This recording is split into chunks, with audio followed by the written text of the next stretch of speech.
first segment of the news is brought to you by KFC.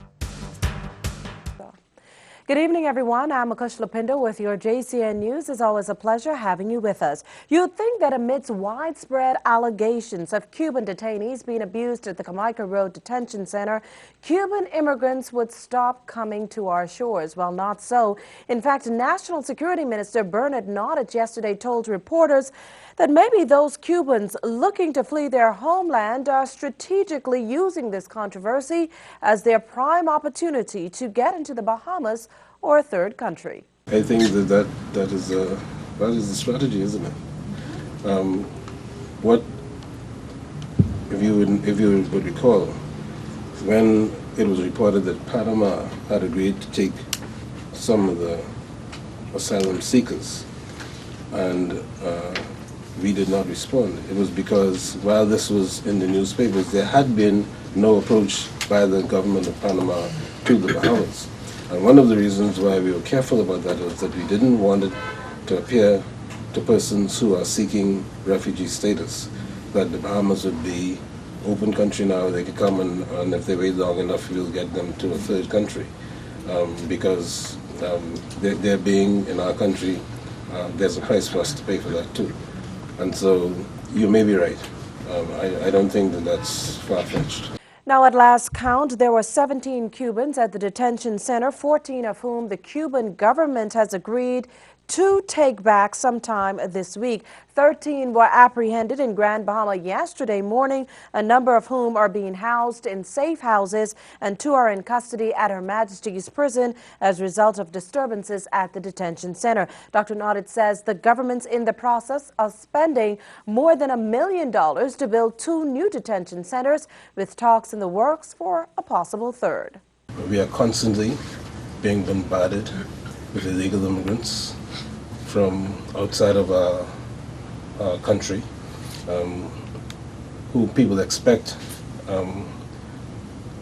who expect to be treated in a particular kind of way. What we do is we give them all the courtesies that we can, consistent with their activities. For some of them, it's illegal activities. For example, we find them in safe houses trying to spirit persons into the United States, trying to smuggle them into the United States. This is the kind of activity with which we are being faced. And so we do the best that we can do. He added that the Bahamian, United States, and Cuban governments are working on an agreement that would see to it that Cuban detainees will not have to stay in the Bahamas as long as they sometimes do. According to the minister, at times that's up to 9 months. Meantime, an investigation has been completed into those claims of Cubans being abused. Internal hearings for the Defense Force officers implicated in that matter are set to begin soon. Well, the Foreign Affairs Minister is hoping that once completed, the findings of those in-house proceedings will put all detractors to shame. Our Sasha Liborn has that angle to the story. Foreign Affairs and Immigration Minister Fred Mitchell has had to deal with a whole lot of flack in the wake of claims that Cuban detainees were abused at the hands of officers at the Jamaica Road Detention Center. This, coupled with the backlash that has followed from Cuban Americans over in Miami, Florida. Well, as reported on Tuesday, now that the long-awaited report into those allegations are complete, in-house proceedings similar to that of a trial will take place. All things considered, it's a move Minister Mitchell welcomes. I certainly, on behalf of the Department of Immigration, welcome that, and I would think the persons are eminently qualified for the task, and look forward to full cooperation with them in trying to accomplish their task, because I think it will all inure to the benefit of the Bahamian people. And I think it directly sits as an example of rationality in the face of all the nonsense that has been spun by people who would destabilize us, both from inside the country and outside the country. Meanwhile, the immigration minister says the whole issue of Cuban migration will be addressed while he's in New York, not just as a problem for the Bahamas, but for other countries as well. I would suspect in the Prime Minister's statement on behalf of the country, this issue of migration matters will be raised as a matter of some public interest, I expect. But there are meetings scheduled with the specialized agencies of the UN to talk about these issues, these migration issues. And what is clear, the Bahamian public are aware of this, that this is being driven by policies to the north of us, where people have the impression that all you have to do is come to the Bahamas, and then you get an easy ticket into the States. And we're not going to be party to that kind of illegal activity. People who breach the laws of the Bahamas are going to go back home to their home country. And, you know, these folk in Florida can protest till the cows come home. That's the way it's going to be. For JCN News, I'm Sasha Lightbourne.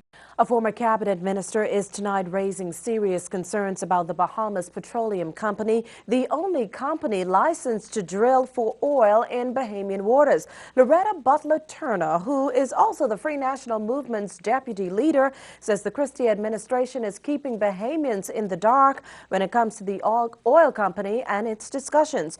Just last week, BCP CEO Simon Potter told a room of potential investors that the financial terms his government tied down with the Bahamas government with respect to any oil extraction are second to none and likely to be music to people's ears.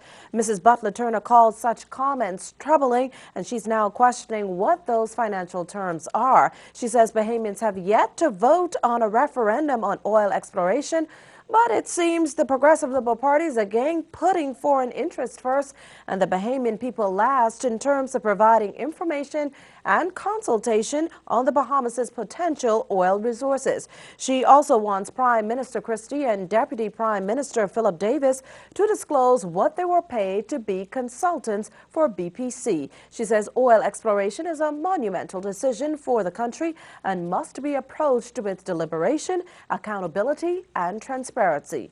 Another success story as the ongoing fight against the illicit drug trade continues. Around 11 a.m. Tuesday, a team of officers executed a search warrant on a home on Moores Island. There they found 30 marijuana plants ranging from 4 to 10 feet tall. A 23-year-old man was arrested as a result. Both he and the $3,500 worth of drugs have since been flown to New Providence. We'll talk about a pretty innovative way to smuggle drugs. Police yesterday busted a 54-year-old Inagua resident shortly after searching his bag and finding marijuana hidden in several loaves of bread. The man, who had just arrived on the island via mailboat, was arrested. Back here in the capital, a 20-year-old man of Golden Gates was taken into custody for the very same charge. According to reports, shortly after 11 p.m., officers from the Firearms Tracking and Investigation Unit were patrolling the Sunshine Park area when they spotted the suspect acting suspiciously. Upon seeing the officers, the young man fled on foot, leading police on a short chase. He was arrested soon after. Police investigations continue into all the matters. You're watching JCN News. Stay with us. The first segment of the news was brought to you by KFC.